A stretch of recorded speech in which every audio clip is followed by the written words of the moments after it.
I'm a world-class tracking expert. This time, the criminal I'm hunting goes by the codename Wolf King. 20 years ago, he adopted several children from an orphanage. Later, he trained all of them to become elite thieves. Each one has their own specialty. Some are world-class hackers.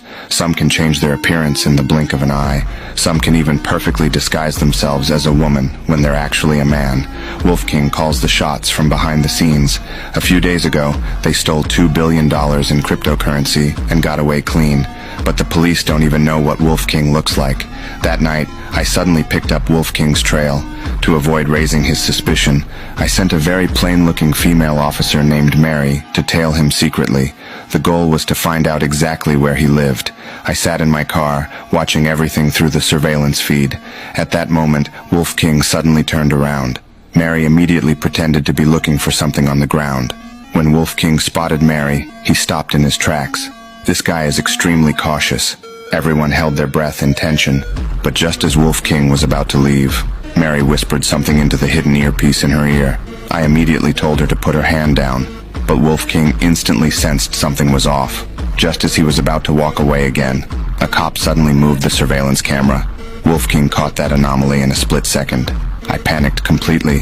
Luckily, he wasn't entirely sure the police were tailing him at that point, so Mary kept following him from a distance. Eventually, she followed Wolf King to a rundown building. She put on a pair of headphones to cover the hidden earpiece in her ear. Then she casually walked up next to Wolf King, acting completely calm.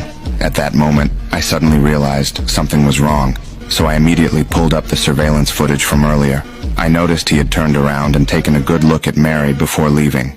At that instant, the sharp-minded Wolf King recalled seeing Mary at the market earlier. He had confirmed that Mary was a cop. After stepping into the elevator, he pulled a knife out of his pocket. Just as the elevator doors were about to close, I suddenly rushed in.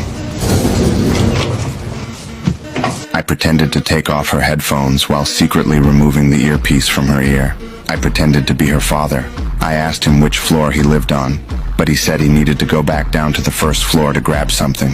When he pressed the elevator button, he did take a close look at Mary's ear, just as I expected. Once he saw there was no earpiece, he put the knife away. I handed him a rotten apple. I had actually hidden a tiny camera inside the apple. Then I deliberately took a bite of the apple and spit it out on the floor. I secretly hid the camera in the corner of the elevator. When the elevator reached the top floor, I had no choice but to step out with Mary. But we didn't actually live there. After hearing the elevator doors close,